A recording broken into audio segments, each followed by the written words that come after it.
Okay, let's work another problem. This problem is number 86 in chapter 12. It's on page 531. So please turn there. A 4-ounce ball slides on a smooth horizontal table at the end of a string, which passes through a small hole in the table at O. When the length of string above the table is R equal 18 inches, and the speed of the ball is V equals 5 feet per second, knowing that the breaking strength of the string is 4 pounds, determine A, the smallest distance, R2, which can be achieved by slowly drawing the string through the hole, and B, the corresponding speed, V2. Now, this seems like kind of a weird problem, and that's mainly because you know too much about tables, balls, and string. Okay? Let me give you the idealized version of this problem. Have you ever played on a merry-go-round when you were a kid? You remember the ones that are self-propelled, basically? You got to put your foot off to the side and kick the ground and get it going. Have you ever noticed how you get it to go fast? Well, you start it and you make it go as fast as you can, right? Your leg can't push any faster, and then you bring your leg up and you move towards the center of the merry-go-round. And what happens? Well, it speeds up. Right? Why does it speed up? Well, it turns out that angular momentum has to be conserved. And we'll talk about that a couple different ways, but the first way we'll talk about it is in the context of this example problem. So if you think about it, if the ball is on the end of the string and it's just spinning on the frictionless table, it'll just keep doing that, right? If you draw string down through the hole, then that means there's less string on top of the table, which means that ball has to move inward. And just like the merry-go-round, the ball will increase its angular speed, okay, in order to conserve momentum. Does that make sense? So that's what's going on in this problem. Now, we're given a little bit of information. We know that the breaking tension is 4-pound force. For the string, we know that the mass of the ball is 1/4 pound mass. The initial radius, R1, is 18 inches, and the initial velocity is 5 feet per second. We're supposed to find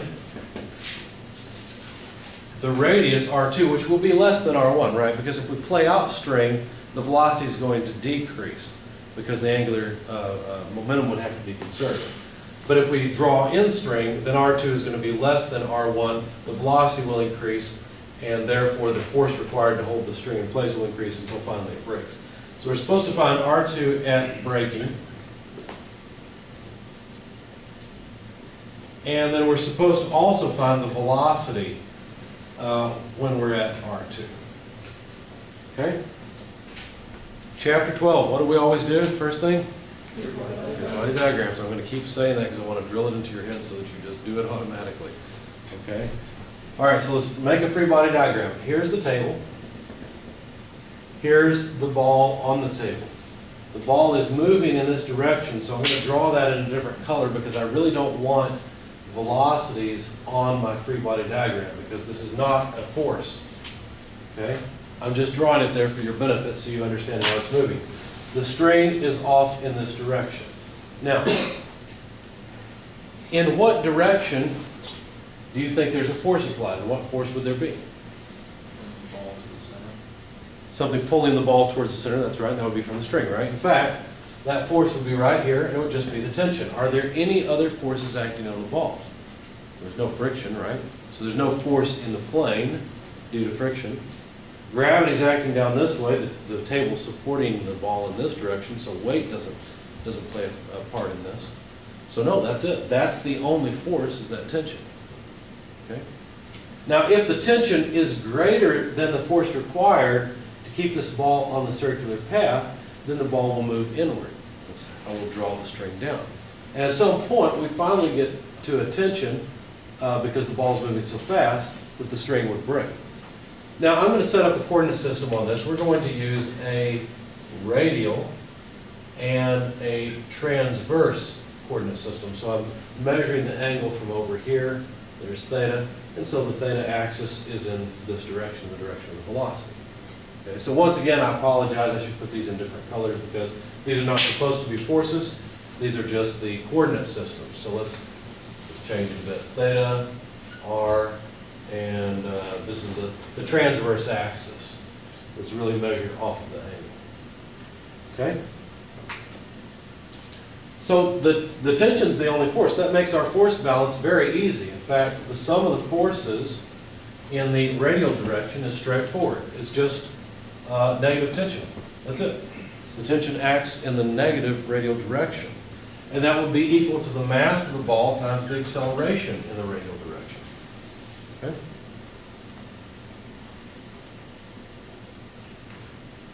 Now, we could also write a force balance in the transverse direction. It's pretty simple, right? Because there are no forces in the transverse direction, which is equal to the mass times the acceleration in the transverse direction.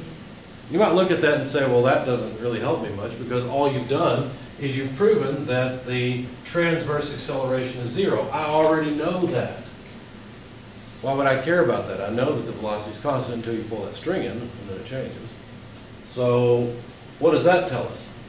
Well, it actually tells us something very important, because remember, there's an equation that relates the transverse acceleration to what's going on with a vector that points from some arbitrary reference, which I will choose to be right here, out to the particle of interest. So there's the vector r, which in fact defines the radial direction.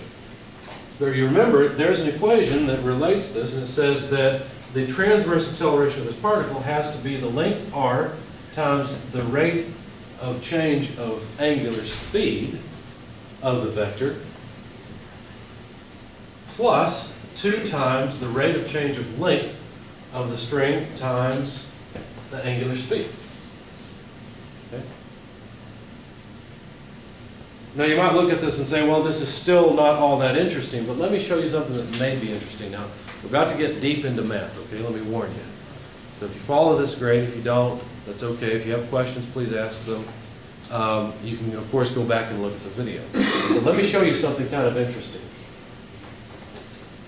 If you were to take 1 over r and differentiate with respect to time the product r squared theta dot, okay, if you get a 0 here, watch what happens. This is kind of interesting. Let's do the differentiation. Okay, so 1 over r. Do you remember how to differentiate a product? What do you have to do? You differentiate the first one, holding the second one constant, right? Multiply by the second. Differentiate, well, hold the first one constant, differentiate the second. You add those two things together. Remember that vaguely from calculus? Okay, so let's do that. Let's differentiate the first term. So how do you differentiate r squared? What do you do? 2r, right? Yeah. And then don't forget, though, r is a function of time. So you have to have r dot because you have to use the chain rule. Okay? So you're right, you pull down the 2, and you get 2r, but r is a function of time, so you have to take dr by dt, which is r dot. Okay, so that's the chain rule, and then multiply by theta dot. Okay? Now that's the first term. The second thing you do is you hold the first one constant, that's just r squared, and differentiate the second. That one's a little bit easier, right? That's just theta double dot. Right? Now, leaving this equal to 0, watch what happens. You see how this r would cancel with this r, and you'd have 2 r dot theta dot plus, let's see, one of these would cancel, you'd have r theta double dot equals 0. Does this look familiar? It's exactly this, isn't it? R theta double dot plus 2 r dot theta dot. Don't you hate it when the professor pulls a rabbit out of a hat for you? Like, I can't pull that rabbit out of that hat. Don't do that. Don't expect me to do it. Well, don't panic. I don't expect you to do this. Here's the point. Is 1 over r equal to 0? No. So this is not where the 0 came from, right? The 0 must have come from this. Now, what do you know about differentiating a constant with respect to anything? Let's say with respect to time. What do you get? You get a 0, don't you? Differentiate a constant with respect to anything, you get a 0. What does that tell you? That tells you that r squared theta dot must have been a constant. And that's the whole value in this little mathematical trick. Okay? If you see this, then you know that this is true. Therefore, r squared theta dot must be a constant. And so the whole point of this is that r squared theta dot must be a constant. Okay? Now, why is that useful? Why is that interesting? Well, I'll show you why. Let me play with this just a little bit farther. This is all on the sheet that I'm working from, and of course it's on the video as well, so let me just erase that. Remember a second ago we were talking about tangential velocity and how it related to angular velocity, but this time let me write angular velocity as the rate of change of an angle, because that's really what it is, right? Omega is the same thing as theta dot. And so the relationship is that the tangential velocity is equal to radius times theta dot. Do you see a radius theta dot in here? Sure. There's one in here.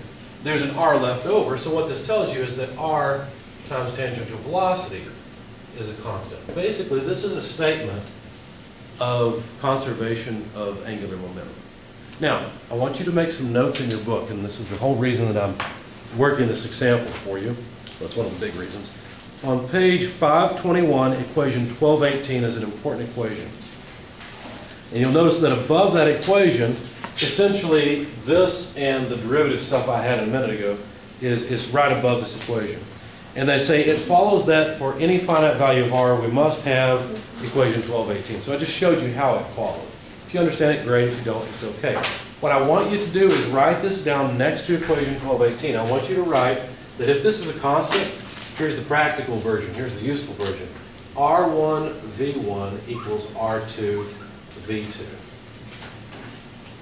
And basically what this says is anytime you only have potentially a central force, you don't have any transverse force, then the angular momentum is constant, and therefore R1 V1 equals R2 V2.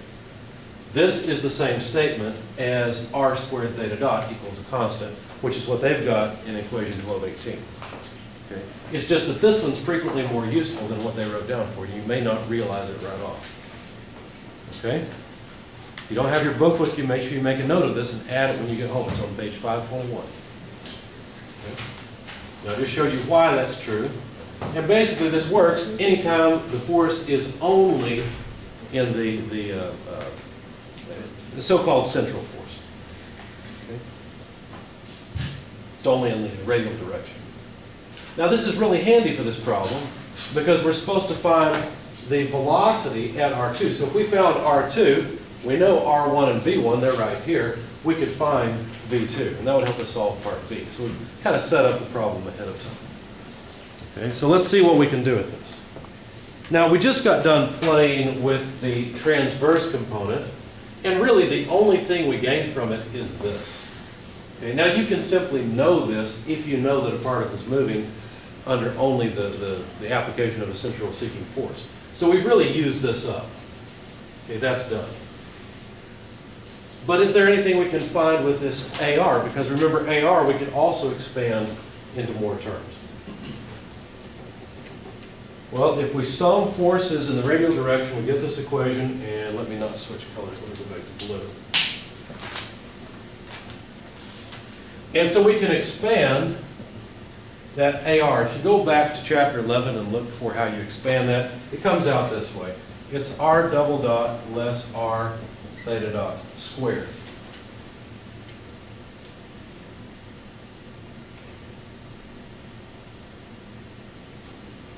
Okay? Now, the radial acceleration that's being experienced, what is that radial acceleration? Well, another way of looking at that radial acceleration is as a normal acceleration, because look, if this ball is going to follow a circular path, it must have an acceleration towards the center that is just tangential velocity squared over radius of curvature. Does that make sense? So the magnitude of the normal acceleration would just be the tangential velocity squared divided by the radius of curvature, but that's just r, because we've already got a vector that has length of the radius of curvature. Now, the only problem is that AR is related to AN through a negative sign, right? Because the radial axis points out this way, the normal axis points in this way. So once again, we have a negative sign difference.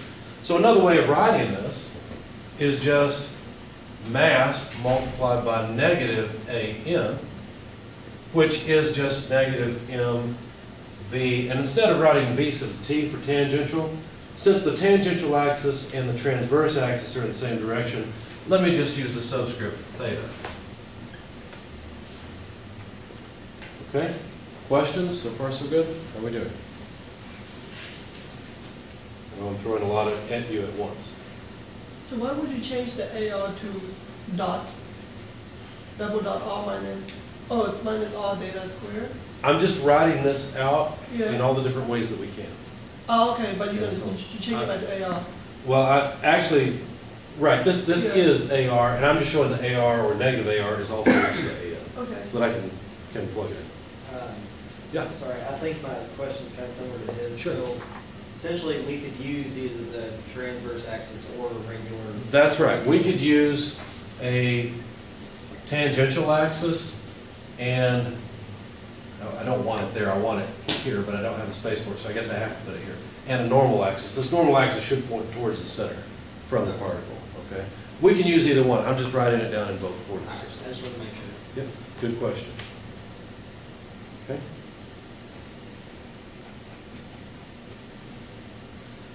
All right, but we know from this equation, notice these are both tangential velocities, we know that the transverse velocity multiplied by r would be equal to the transverse velocity initial times the initial radius.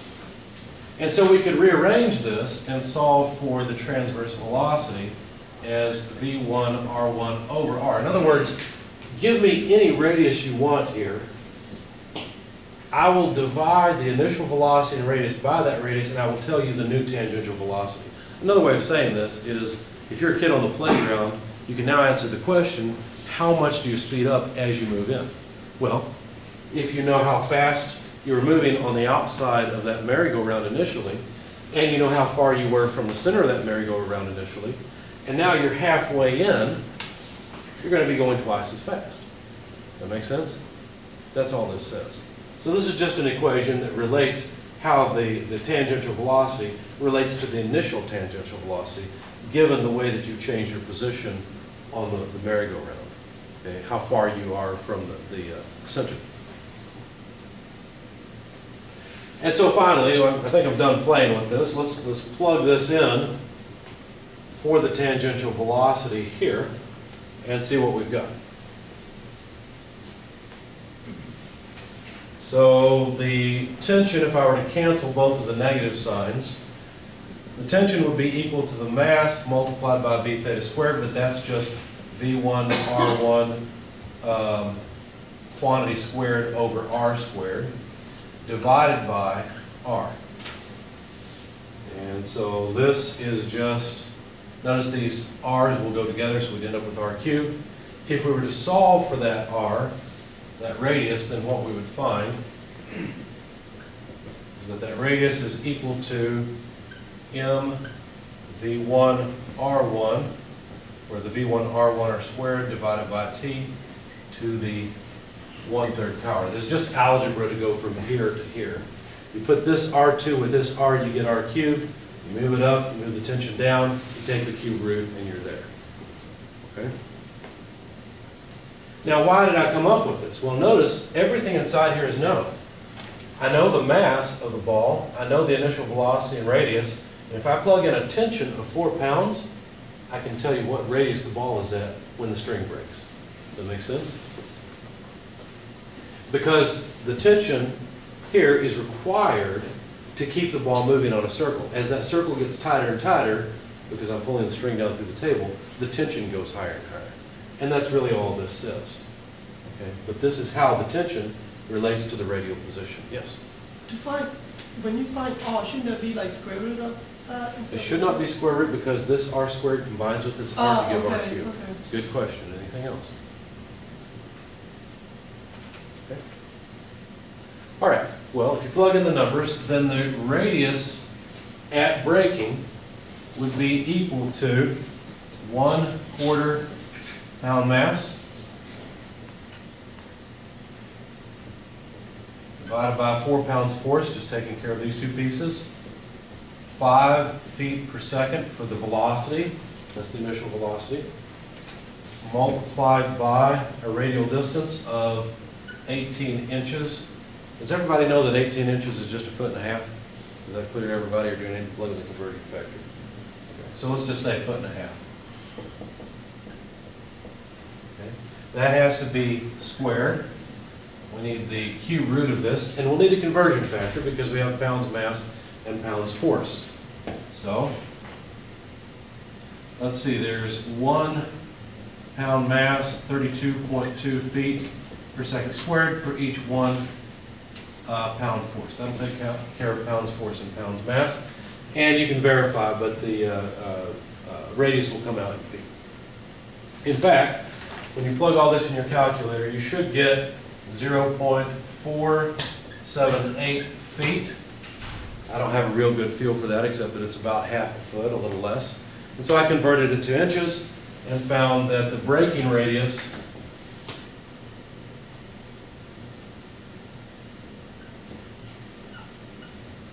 is about 5.735 inches. That's when the string should break.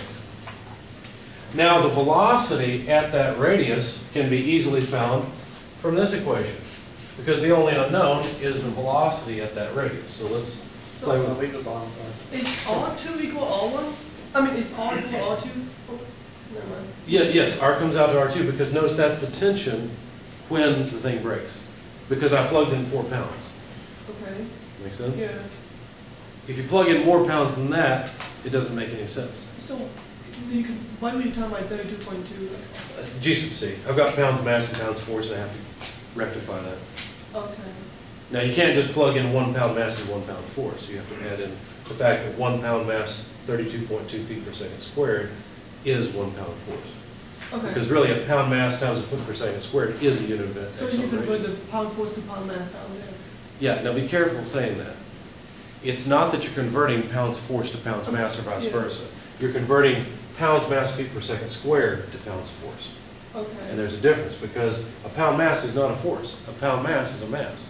But a pound mass times a foot per second squared is a pound force. In fact, is a force. In fact, it takes 32.2 of those pound mass feet per second squared to give you 1 pound force. Okay? All right. So now we can apply this equation and finish it Leave off. that. Okay. That's good. Yeah. Okay, yeah. Right. And like I said, you're welcome to write all this down if you learn by doing that, but the sheet's available, and if I don't post it and you're looking for it, just remind me and I'll post it. But I'm trying to get all my examples on Blackboard. So you can look at the very sheet I'm working off of. Of course, you can look on the, I know the video's not real clear, so I don't blame you for writing it down. Okay, so the velocity at that radius, at R2, could be calculated as R1 V1 divided by R2. So that's just 5 feet per second multiplied by 1.5 feet divided by R2, which is 0.478 feet.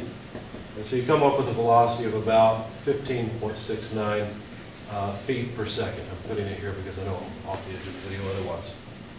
So about 15.5 feet per second or so is how fast the ball's moving. Now, did you notice that this appeared more than once? It appeared here and it appeared here. The reason that appeared both places is because that's a fundamental number that's important in this problem. That is, in fact, the angular momentum. It would be a good idea from the very beginning to just multiply those two together and have the angular momentum so that wherever it appears you can use it. Questions? Thank you guys for asking questions along the way. That's actually very beneficial. We capture it naturally on the video. Anything else? All right.